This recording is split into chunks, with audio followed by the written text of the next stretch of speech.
Uno de los grandes misterios de nuestro planeta es el mar, ya que algo tan grande y sin ser investigado al 100% siempre va a guardar misterios y secretos que tal vez nunca sabremos. Uno de ellos son los barcos fantasmas, o bueno, algo así se les conoce en la actualidad, pero cuando ocurrieron esos sucesos tenían nombres distintos. El día de hoy vamos a hablar sobre el Mary Celeste. Este fue construido en Spencer, Nueva Escocia. Contaba con otro nombre, el Amazon, y con múltiples tragedias anteriores. En solo su primer viaje, su capitán Robert McClellan enfermó de una fiebre incontrolable y murió 2 semanas después de emprender navegación. En su segundo viaje, su capitán John Nothing Parker chocó el barco con un veleto en el Canal de la Mancha, hundiéndolo y sufriendo algunos daños. Finalmente, en 1867, bajo el mando del capitán William Thompson, el Amazon fue arrastrado por una tormenta en la isla de Cabo Bretón, provocando una destrucción casi total.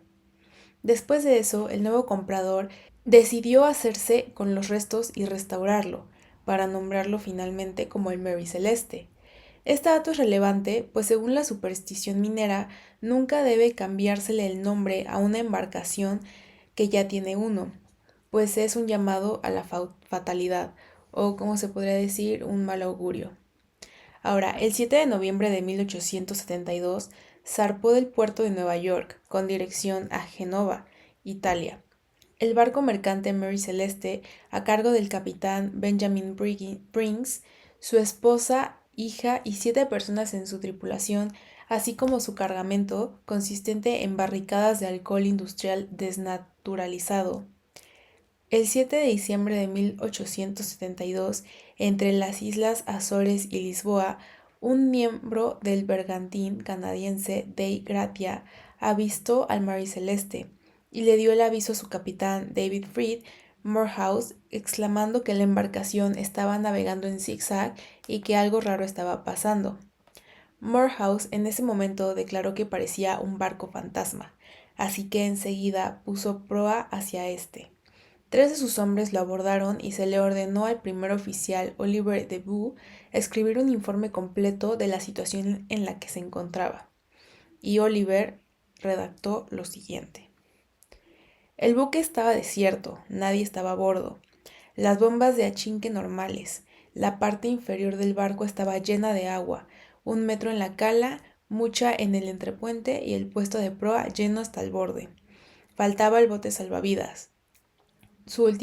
La última anotación en el cuaderno de bitácora del capitán databa del 24 de noviembre, 11 días antes de que fuera encontrado el Mary Celeste. Faltaba el sextante, el cronómetro y la corredora. Los toneles de agua potable sobre los soportes de madera fueron desplazados de su lugar de origen. La carga de alcohol parecía estar intacta. En la cocina, sobre el fogón todavía caliente, había una cacerola con pollo recién cocido, y la mesa estaba servida con 3 platos llenos y tazas de té aún tibio. Los objetos personales del capitán estaban intactos. Con esto, Debus llegó a la conclusión de que lo más probable era que los tripulantes hubiesen abandonado el barco poco antes de que el Dei Gratia lo descubriera, con mucha prisa como si estuvieran amenazados por algo muy grave. Todo este asunto fue el sustento de muchas teorías a lo largo de los años, unas más fantasiosas que otras. Entre algunas de ellas podemos encontrar las siguientes. Una de las primeras teorías fue que la tripulación se había tomado parte del alcohol que llevaban y que realizaron un motín, aunque fue descartado al no encontrar señales de violencia en el barco. Una segunda fue que se encontraron con piratas que los saquearon, asesinaron y arrojaron al mar sus cuerpos, pero de igual forma no tenía sentido, pues estaban todas las pertenencias de los tripulantes aún en sus camarotes. Incluso se llegó a pensar que era obra del Kraken, esta criatura mitológica capaz de hundir embarcaciones completas. Pero eso no respondía a la duda de entonces por qué el barco se encontraba intacto en su estructura. Pero la más popular, y puede que la que tenga más sentido, es que los tripulantes empezaron a tener miedo de que el cargamento de alcohol, junto con algunos gases liberados, provocaran un incendio, por lo que hubiesen decidido tomar el bote salvavidas y simplemente huir de ahí. Otra de las teorías que se llegó a comentar en su momento fue que el capitán del Dei Gratia y el Mari Celeste orquestaron todo para que de esa forma pudieran cobrar la recompensa que se les daba al encontrar alguna embarcación abandonada. Esto como algún tipo de seguro, pero igual se descartó al darse cuenta de la poca cantidad que iban a obtener por un riesgo tan grande, que eran alrededor de 1.700 libras de ese momento. Y también estaba el asunto de que el capitán del Mary Celeste nunca volvió a tierra. Lo cierto es que este caso ha sido objeto de muchísimas dudas, pues incluso hasta el 2002 la documentalista Anne McGregor comenzó una investigación por su cuenta, recreó el barco y el recorrido que realizó, llegando a la conclusión de que es probable que los aparatos estuvieran defectuosos, conduciendo el barco a un destino totalmente diferente de donde tenían que llegar, y que al ver esto y pensar que podrían estar en peligro, la tripulación decidió abandonar el barco en el bote salvavidas. Sea como fuese, lo único cierto fue que ninguno de las 10 personas que iban a bordo llegaron a tierra, y haya sido por lo que haya sido, ya sea por naufragio o porque en realidad una criatura misteriosa tomó parte en el asunto, la triste realidad es que únicamente la inmensidad del mar sabe lo que fue de ellos. Y este solo es un caso, o más bien el caso más famoso del que se ha tenido reporte, pero lo cierto es que no sabemos cuántas embarcaciones no les ha pasado lo mismo, cuántas personas no se han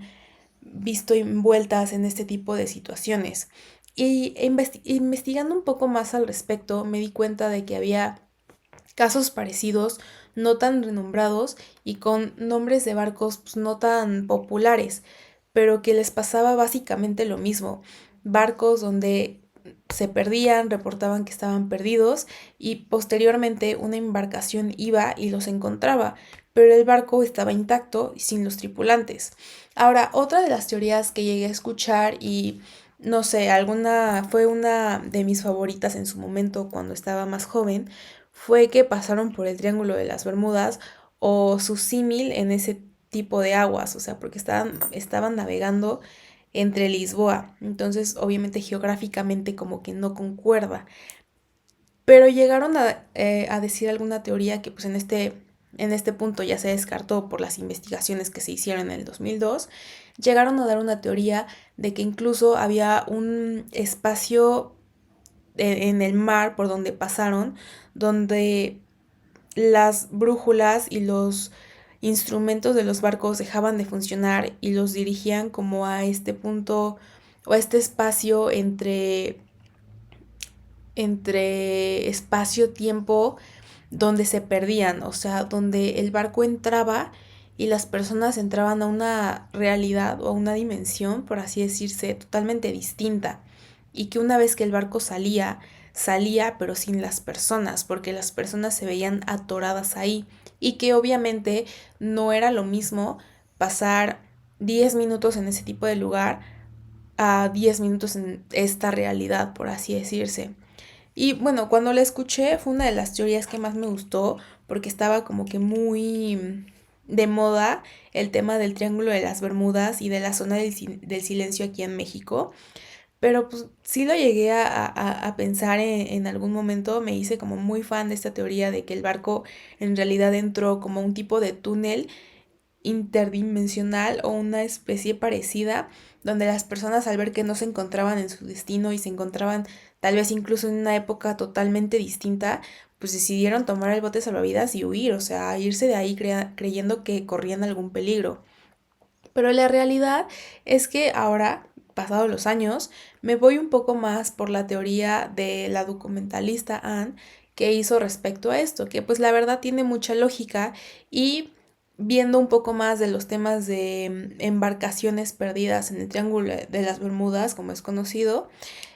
es algo que pasa, o sea, es algo que pasa, que las brújulas dejan de funcionar o que los instrumentos vienen defectuosos y la verdad es que es muy común tanto en mar como en el cielo cuando va sobrevolando el mar que estos instrumentos lleguen a fallar y que las coordenadas no indiquen precisamente la dirección a donde tenían que ir las personas, dando como resultado que las personas lleguen a un punto totalmente desconocido y por lo tanto se asusten. Pues obviamente lo primero que van a hacer cuando ven que están en un lugar que no conocen y que no es el descrito al que los tenía, al que los mandaron o al que tenían que ir, pues obviamente va a cundir el pánico. Y más en esta situación que vemos que es una como situación más familiar, o sea, porque estamos hablando de que era el capitán, la esposa, la hija y otros 7 miembros de la tripulación, pero no estamos hablando que era un viaje,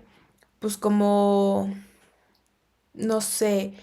como de Fuerzas Armadas o algo que tuviera que ver con el ejército, con el gobierno, no, era más bien un viaje como para comercializar alcohol, pero que tenía un tinte familiar al llevar incluso a su hija, o sea, así de confiados estaban en su sabiduría del mar y de poder usar los instrumentos para poder llegar del punto A al punto B. Pero la triste realidad es que eso nunca fue así y lo más probable es que estas personas al momento en que al que encontraron el Mary Celeste ya estaban muertas o no les faltaba mucho para perder la vida.